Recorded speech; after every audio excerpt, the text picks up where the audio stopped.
રામ રામ ને સીતારામ ડાયરા ને માતાજી બધાને હાજર નરવા રાખે. સવારના હવા હાથ જેવું થાય છે ને આપણે આજ તો રવિવાર છે, બાળકોની છે રજા અને સહી બધા ઘરે અત્યારમાં. અને આમ જુઓ તો ગરમી અત્યારમાં થઈ ગઈ, તો ગરમી શેના કારણે થઈ ગઈ એ તમને આગળ બતાવું કે શેના કારણે ગરમી થઈ ગઈ નહીં. તો બધાય પ્લાન કરી છે એવો કે આજ બધાય વાડીએ જાય, કદાચ ન બધાય જાય કે એકાદું ઘરે રહીએ એવું બધું ટૂંકમાં આયોજન ગોઠવી છે. એટલે ગરમી કેમ સડી ગઈ તમને આગળ બતાવું. તો આપણે જો મીરા આજ બહાર નથી લીધી અને અંદરને અંદર બાંધી છે, તો મીરાનું વાસીદું અને દોવાનું કામ થઈ ગયું છે કમ્પ્લીટ. મીરા હાલો. જય ગૌ માતા, જય ગૌ માતા. મીરા જો શાંતિથી બાંધી છે. મીરાને ખાવાનું આપણે હજી મગફળીનો ભૂકો ભરવા નથી જવાનો. ભૂકો હજી લીધેલો છે પણ ભરવા નથી ટૂંકમાં ગયા. પણ ખાવાનું ખોળ ને મકાઈ ને ભૂકો છે હજી આપણે એમ તો આ, પણ હવે ટૂંક સમયમાં ભરવા જવો દો. રહ્યો છે હવે 5-6 ભરી જેટલો, હવે ટૂંક સમયમાં જ જવું દો. અને નંદી જાય મકાઈના રાડા ખાય છે. જો ગરમી એમ થઈ ગઈ છે કે ખાતરની લારી બે ભાઈ ભરતા હતા. હવે વિડીયો મારે ચાલુ કરવાનો એટલે પછી મારે મૂકવું પડે કામ ગમે એવું થાય ને. આંબો નીકળી ગયો બેટા, હે નીકળી ગયો આંબો આગળ. કાઢને મને કીધું હોત તું રાખત. જો મીંડા ખાતરની લારી ફરવા કા ભાઈ. રામ રામ ને સીતારામ બધાને. ખાતર અહીંયા થોડુંક નડતર રૂપી થતું હતું ને અમે વરસાદ પહેલાં કીધું ભરાઈ જાય તો સારું છે. જો મીંડા ફરવા હા આપણે ન ભરી બીજું કોણ ભરે? આપણે જ ભરવાનું હોય ને બીજું કોણ ભરે? હા નવરાઈ હોય થી ભરાઈ જાય. નવરાઈ એટલે આમ તો હમણાં હે ને 2-3 દિવસે હે ને બધું આવું જ હાલે છે. લઠ્ઠા લેવાનું જ કામકાજ હાલે છે. એટલે બધી આ જો કપડાં ધોતી હતી કેમ? કાલ તો રાજકોટ સુરમાં લાડવા ખાઈ આવીને. કેટલા ખાતા હતા? એક ખાતો તો ધક્કોય વસૂલ ન થયો. હું હવે એક લાડુ શું થાય? સીતારામ ને જય શ્રી કૃષ્ણ બધાને. માણા 8-10 ખાઈ જાય લાડવા. હે એક લાડુ શું થાય? એક ઘણો એમ. કાલે જ એક ભાઈ કમેન્ટમાં પૂછતા હતા કે લાલ સાડીવાળા તમારા ઘરના, તો આ છે લાલ સાડીવાળા મેડમ. મેડમ તો ન કહેવાય, આમ તો લાલ સાડીવાળા. કા બાળકો તો 2 ટ્રેક્ટરમાં રમે છે. કાનું હાલો કયો રામ રામ બટુ. રામ રામ સીતારામ જય શ્રી કૃષ્ણ ટાટા. અરે વાહ, તું શું રમસ? કારીગર કઈ કરતો ને મારો દીકરો હો, બીજું કઈ અડતો નહીં. હાલો દીદી. સીતારામ જય શ્રી કૃષ્ણ ટાટા. અરે વાહ, વાડી આવું છે? હા હા વાડી આવવા માટે તૈયાર થઈ ગયા હટાણમાં. વાડી આવવા માટે તૈયાર થયા છો. ટ્રેક્ટરમાં બેસ્યો, લારી બેસ્યું હે એમ કરે. કા બા ની કમેન્ટ હતી કે જીતુભાઈ બાને વાડી આટો મારવા લઈ જાવ એમ. તો બાને હે ને વરદી ત્યાં નથી લઈ જતા, બાકી બા કાયમ આવતા. કા બા? અને આજ લઈ જવા છે હોતે નથી આવું કેમ? તો કાલ કયાક પછી હા એ કયાક નવરાઈ હોય ને તઈ બીજું શું હોય. એટલે બાને એક ભાઈની કમેન્ટ હતી કે બાને તમે વાડીએ આટો મારવો એકવાર લઈ જાઓ એમ. તો બાને ઘણીએ આમ છે ને અમને ઘણીએ આમ છે, પણ કામ હોય ને ન લઈ જાય ટૂંકમાં. પણ કામ ન હોય ને તો લઈ જાય ને તો સારું. બાને સરખું વ્યવસ્થિત આટો લાગે અને મજા આવે એમ થોડુંક. બાકીને હવે બાને કામ હોય પણ ઘરનું પરસું કોઈ શાકભાજી સુધારવાનું એવું કામ હોય. ખબર એમ તો અમે બપોરે મોડા આવી તો શાક સંભારાને એવું કરી હોતી રાખે. એટલે એમ કાંઈ બા ખડે ધડે જ છે જ એમ કાંઈ વાંધો નહીં. હા એટલે જે કંઈ બીમારી હતી એમાંથી નિવૃત્ત થઈ ગયા છે ને સારું થઈ ગયું છે એમ ટૂંકમાં. હવે કાંઈ વાંધો ટૂંકમાં નથી. પણ હવે જે આપણે વાડીનું પહેલાં કામ કરતા એ નથી કરાવવાનું. એ અત્યારે બંધ છે.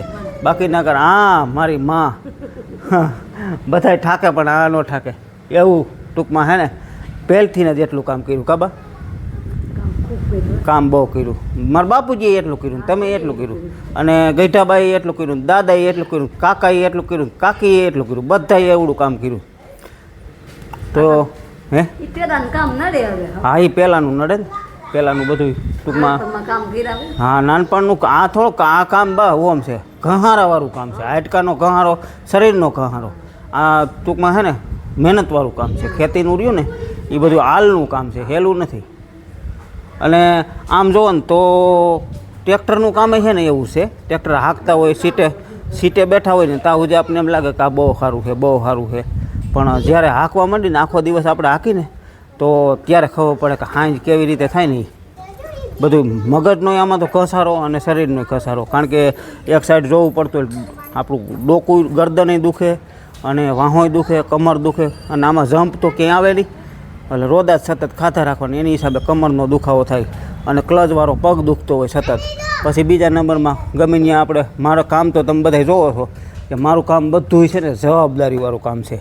વાવેતર કોકનું કરતા હોય તો આપણે કોઈનું બગડે નહીં કે આપણી કીધે બગડી ગયું તો એનું આખું વરહ ફેલ થતું હોય એટલે મારે જાજુ કામ ટૂંકમાં એવું છે એટલે જવાબદારીવાળું કામ છે એટલે સતત કોશિશ એવી કરવી પડે કે બને એટલું આપણાથી સારું થાય કોઈનું બગડવું ન જોઈએ એમ. એટલે જોકે ભગવાનની દયા છે ને બધાના વડીલોના તમારા બધાના આશીર્વાદ સતાય મારી સાથે છે એટલે જેથી કરીને આપણે કોઈ દિવસ કામ આપણું બગડતું નથી ટૂંકમાં.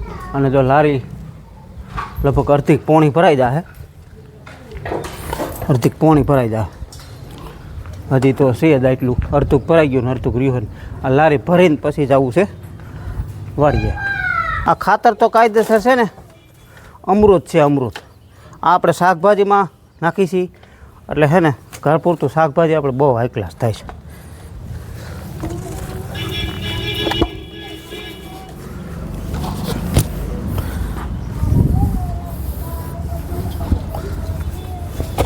એટલે ડાયરેક્ટ નથી નાખતા અને વરદી ખેડવી છે કા ભાઈ વરદી આમ હેડી જાય ને હળી જાય ને બધું આ કુશોક જે કાંઈ હોય એ બધું હળી જાય. પછી ટૂંકમાં વાડીએ તમને બતાવે કે હું અળસિયાનું ખાતર ટૂંકમાં આનું બને છે. એટલે અળસિયા આપણે કોઈ લીધા નથી વેચાતા નથી લીધા પણ જે આપણા જમીનના હોય ને એ થોડાક નાખ્યા હતા એમાંથી અત્યારે ઢગલા મોઢે થઈ ગઈ. મિત્રો જો આપણે અત્યારમાં ડ્રેગન ફ્રૂટ બેનભાઈ બેને એક એક ઉતારી દીધું. જો કેવું છે હે બતાવો ખરે દીદી. જો અંદર કેવું ગુલાબી ગુલાબી જોયું છે ને કેવી મજા આવે ખાવાની બહુ મજા આવે ને. હું એ બે ગુલાબી ગુલાબી છે તો પીળું પીળું આ ભાવે આ ભાવે અંજીર અંજીર અંજીર ભાવે અને છે હજી જો એક પરમદી ઉતાર્યું હતું બે આજ ઉતાર્યા હજી આ એક છે એક અહીંયા છે અને એક ઓલી બાજુ જો એક અહીંયા છે અને હજી એક અહીંયા છે આ રહ્યું ચાર છે હજી આમાં બે પોલ વાવેલા છે એક ઓલી બાજુ છે એમાંય પણ 3-4 છે. તો અત્યારમાં આવીને વાડીએ પહેલાં તો છે ને શાકભાજી ઉતારી લીધું હોય. જો કંટ્રોલાય પાછા જેટલા ઉતર્યા અને સોરીને છોરા હવે ભીંડો ઉપર ભીંડો અને સીભડા બે ઉપર કંટ્રોલા કેવા મસ્ત ઉતર્યા તો એટલે આ પાવું હતું ને એટલે અત્યારમાં ઉતારી લીધું. હજી જો દીદી કંઈક ઉતારીને આવે. શું ઉતારી જાય દીદી? ફૂલડા છે લીંબુ તો ઘણા જડ્યા. કેટલાક જડ્યા આપ કરો તો નથી ઉતાર્યા. આમ જોઈ લો ઓલો છે ને જો અસલ ખેડૂ અસલ ખેડૂ કા ખેડૂ તારે શું બનવું છે? ખેડૂત નોકરી લેવી છે શેની નોકરી લેવી? ખેડૂતની નોકરી કા શેની? અને શું કરવાનું? ખેતી કરવાની. શું કરવાનું? હા અને શું વાવવાનું? શેના બી? ડુંગળીના અને બીજું લસણના અને માંડવીના હોતે સૈણાના હોતે અને જુવારના બાજરાના બધા વાવવાના. બાજરાની રોટલી નથી ખાતો તું? ઘઉં વાવવાના હોય. હા છે ને અસલ ખેડૂ જોઈ જો બસ બસ બસ બસ લાગી જાય બધું. હાલો મિત્રો સુલાનો ચા પીવા. એક ભાઈ કમેન્ટમાં કહેતા કે વાડીએ ગેસ રાખો એમ. તો ઘરે માંડ થયા છે એમાં વાડીએ ક્યાંથી લઈ આવવા? ઘરે હજી માંડ 5 વર્ષ થયા કા ભાઈ? અને અહીંયા કાંઈક થાય સગવડતા મકાન બકાનની ત્યારે આપણે લઈ આવીશું એવું નથી. એટલે ગેસ કરતા તો છે ને વાડીનો સુલાનો હારો કે હે એ હામું તો જુઓ સુલાનો હારો અને એમાં કાકા પઠાનો કા અને ગેસનો હારો હવે તો સિલિન્ડર નથી એટલે ગેસનો નહીં આ સુલાનો જ હારો. હા લખ દો. આ એક તો ખાઈ ગયા હોતે લ્યો આમ લ્યો લઈ લ્યો આખા કોઈ નહીં દેવા છોકરી ભાઈને દે એક આમ પડે ઓલી બાજુ આખે આખું પડ્યું આમનું બતાવી તો હરકું લઈ લ્યો છે ને એક નંબર ગુલાબી લઈ લ્યો. કેટલું મીઠું લાગે હે ડ્રેગન ફ્રૂટ આખી ખાઈ ગઈ તો મોટું બધું ગુલાબી થઈ ગયું કઈ તો વઠામ કઈ તો લઈ લ્યો. મિત્રો વાગવામાં 11 જેવું થઈ ગયું ને આપણે પાવર 8:45 આવે આમ આવ્યો તો ઘડીક રહ્યો અડધી કલાક રહ્યો ને પછી વયો ગયો છે ને આપણે કપાસમાં પાણી જે ઉપલા કપાસમાં કાલે હાલતું હતું એમાં અધૂરા છે 5 નાકા એટલે એ હવે ટૂંકમાં પાવર આવશે તે થાય હજી પાવર લગભગ આવશે 1 વાગ્યાની આજુબાજુ એટલે હવે બપોરે વહી જવું ઘરે બધાને બપોરા પાણી પછી કરીને અમે બે ભાઈ આવીશું ને બાયુને પછી કંઈ આવવાનું છે નહીં. અને આજે કામ છે ને દાદા ભાગનું બર્તનનું જ ઉપાડ્યું છે. જો આપણે એ ઓલા સેટે છે ને ઓલા સેટે ત્યાં આ તો 4-5 વર્ષ પહેલાં બાવર હતા બાવર નડતા એટલે આખો હરવી 4-5 બાવર હતા એટલે એ ટૂંકમાં જેસીબીએ પાડ્યા હતા એટલે એનું ખોરણ જે કાંઈ પડ્યું હોય ને એ બધું ખોરીએ બધું એ લારીમાં ભરી લીધું છે.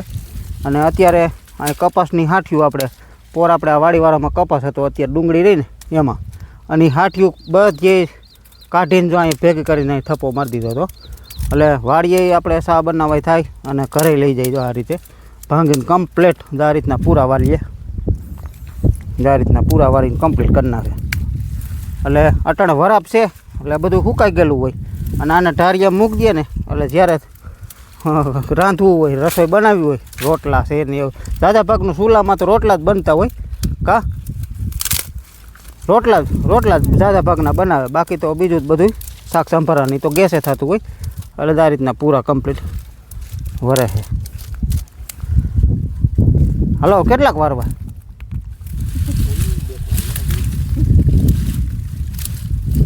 વાતાવરણમાં કાયમ કરતાં થોડોક ફેર છે આજ કે ફેર એવો કે પવન થોડોક થંભો છે જે પવન વધુ પડતો હતો એ આજ થોડોક થંભો છે થોડોક એટલે માપે ક્યારેક આસકાનો આવે છે બાકી દાદા ભાગનો થંભી ગયો અને ઓમ થઈ ગયું વાદળછાયું વાતાવરણ પણ સાટે ખરતી નથી. વરસાદ આમ હશે કદાચ સેટો એવું દેખાય છે પણ ક્યાંય અહીંયા ટૂંકમાં અમારે વરસાદ નથી હજી. મિત્રો વાગવામાં 5:30 જેવું થઈ ગયું ને આપણે પાવરની રાહે સહી પાવર 8:45 આવ્યો હતો અને અડધી કલાક રહ્યો છે કાકા હવા હવે કાપી નાખ્યો એટલે અડધી-પોણી કલાક જેટલો રહ્યો તો પાવર બાકી તો પાવર ગયો તો એનો ગયો તે પછી મટકું માર્યું નથી અને નબળામાં નબળું જ હોય આમ જો કે અમે તો મારા કરતાં જો કે કાકાએ વધારે ખેતી કરેલી એટલે એને ખબર જ હોય કારણ કે વરસ નબળું હોય ને એટલે પછી બધે નબળું હોય જો પાણીમાં નબળું હોય અને આવી રીતે પાવર ટીંગાડે એટલે બધું કાકા દીકરો જો બે બેઠા છે ને કહ્યું ના બીજું કાંઈ કામ છે નહીં જો કે બપોર પછી તો નવરાત થઈ હાવ આટા વીટા ઘડીક આમ જાય ઘડીક આમ જાય અને ઘડીક થાય તો અહીંયા પાછા બે લે ફામું નામું જોયા રાખી જાય કાકા ડોકા રહી ગયા થોડા ઉપર વરસાદ ટીંગાણો છે આ રીતે કંઈક સાટા આવે કેવા આવે સાટા કાકા પાંદડા પલરે ને એવા સાટા આવે છે અને નબળુંનો આ નબરાના યંધાણો આ નબરાના યંધાણ કારણ કે વરસાદ છે ને સવારમાં જો સાટા પાંદડા પલરે એવા આવે કંઈક અને દિવસના આજ આવ્યા વયસમાં તો 4-5 દિવસ હતા જ નહીં હાવ આજ પાછા થોડા ચાલુ થયા છે પણ એ કેવા આ ગમે મોલાયત હોય ને એના પાંદડા ટૂંકમાં પલરે કપાસ નાખે મગફળી નાખે ગમે એ ટૂંકમાં સોયાબીન નાખે એના પાંદડા પલરે ને એવા સાટા આવે છે બોમ કાળું ડિબાંગ થયું બધે પણ વરસાદ કાંઈ વરસતો નથી ઠીક છે કોઈ વસ્તુ એટલે આપણે એકને નથી બધાને આ રીતે જ છે અત્યારે ઝાઝા ભાગના અને આપણે તો થોડું ઘણું પાણી છે કાકા બાકી અમુક બિસાડાઓને હસોડું પાણી નથી એનું શું કરે અને થોડાક નબળી જમીન હોય એટલે તો અત્યારે લંઘાવા જ મીંડું હોય મોલ મોટા થાય એટલે ज़्यादा ભાગનું છે ને બધે સૌરાષ્ટ્રમાં મોટામાં મોટો પ્રશ્ન છે વણ, કારણ કે વરસાદ બહુ અનિયમિત થયો વણ. અને આ તો આજકાલનું નથી, અનાદિકાળનું આવેલું આવે છે. અને અહીંયા એવું કંઈ છે નહીં કે ફરજિયાત વરસાદને વરસવું જ પડે ને આપણે કોઈ કુદરતનો દોષ નથી દેતા. આગાહી વાળા શું કરે? આગાહી વાળાનો દોષ નથી દેતા, કુદરતનો દોષ નથી દેતા. આ બધાના ભાગમાં હોય ને એ રીતે થતું હોય. બાકી કોઈ વરસાદનું આપણે બિલ નથી ભરતા. કાકા હા, બિલ ભરી ભલે આપણે કોઈ સેવા કાર્ય કે ધર્માદામાં કંઈ આપણે કરતા હોય એક વાત અલગ છે. બાકી કોઈ કાયદેસર બિલ જો આનું આવતું હોય તો કોઈ ભરી શકે? ન ભરીએ કે આનું ન ભરીએ. હવે આ વીજળીનું બિલ ભરવામાં ગાંઠા વરતા હોય તો આ વરસાદનું બિલ ભરવું પડતું હોય તો એ થોડુંક કોઈ દી પુગાય. એટલે બિલ ભરવામાં કર્મ કરવું પડે. બસ કર્મ કરો ને, કર્મને આધીન હોય બધું. એટલે કર્મ કરો, હા જેવા કર્મ કરો ને એવું ટૂંકમાં ભોગવવાનું રહેતું હોય. એ બધું કર્મ માથે વહી જાય છે. પણ આમ જુઓ તો કપાસમાં ઓમ કાંઈ લાંઘો બાંઘો કાંઈ છે નહીં, પણ હવે ખાસ પિયતની એમ જરૂર છે કે અત્યારે કપાસમાં સાપા, ફૂલ અને ક્યાંક ક્યાંક ઝીંડવા બંધારણની પણ આ કાકાનો કપાસ જ છે. હવે દાખલા તરીકે આપણે બધાને હારે જ છે. અમારે આ વાવવા રાખી પછી આ કાકાનો અમારો એ બધા ટૂંકમાં 1-2 દિવસના અંતરે વવાયેલા છે અને ઓરવેલ કપાસ છે. એટલે આમાં બધું અત્યારે સાપું, ફૂલ અને ઝીંડવાનું બંધારણ. ઝીંડવા પણ નાના નાના મીંડા છે થવા. આ ફૂલ ઉઘડે એટલે એ 2-5 દીમાં ઝીંડવું થાય. આમાં જો ઉઘડીને કરમાઈ ગયું ફૂલ એટલે એ 2-5 દીમાં ઝીંડું થાય. એમાં ને પિયતની અત્યારે જરૂર છે, બાકી ઓમ જરૂર નથી. ને આ થોડીક અમારે જમીન આસી, કારણ કે ધારોડ એટલે આસી જમીનમાં વહેલું લંકાય એટલે કે કરમાવા માંડે છોડવા, એટલે ટૂંકમાં પિયતની જરૂર પડે. બાકી તો બીજી કાંઈ આમાં જરૂર નથી. હવે પાવરની રાહ છે, તો પાવર આવે તો રાત પાડી ખેંચવાની થાય. મિત્રો 4:15 વાગ્યે પાવર આવ્યો છે ને આજ તો રાત પાડી ખેંચવાની ફાઇનલ જ છે. જો આપણે આ બાજુ છે ને આપણા ઘરના કપાસમાં, લસણવાળાના ઉપલા કપાસમાં 4 નાકા આ બાજુ રહ્યા છે અને 2 નાકા ઓલી બાજુ છે. એટલે આ પી જાય પછી વાવવા રાખી એમાં. અને આ નીચલો કપાર્યો એ હજી આખડી નથી પાવો, અને એને કાંઈ જરૂરી નથી, કારણ કે એમાં બહુ વાંધો ઓછો છે ટૂંકમાં. એમાં હજી કાલે પારા બંધાણા એટલે એમાં હજી 2 દી કદાચ વહી જાય તો વાંધો નહીં. પછી અત્યારે આપણી મોટરનું વાડીનું કૂવાનું પાણી છે ને કાકા નામ જાય છે, અને આપણે અત્યારે વાવવા રાખીને એ પાણી આજ અત્યારે અહીંયા 4 નાકા બાકી છે એ એટલું પાવા માટે લઈ લીધું ને પછી આપણે વાવવા રાખી એ ખેતરમાં ચાલુ કરશું. એટલે હારવાર બધાને પી જાય અને ટાઈમે પી જાય. જે આમાં કાલે છે ને પારા બંધાઈ ગયા છે, બાકી તો એમાં આગળ કંઈ પાણીની જરૂર નથી. પણ 1-2 દિવસ કદાચ વરસાદ ન આવે તો પાહું. બાકી તો આપણે નીચલા તલ તો કાલે જ પી ગયા હતા બધાય. એટલે એ કાંઈ હવે આગળ કંઈ પાવાની એક પાણે જ બધું ઉગી જશે. અને જેટલી જરૂર હોય છે એટલા કદાચ રેડા મંડે આવવા તો એને કાંઈ જરૂર પડે.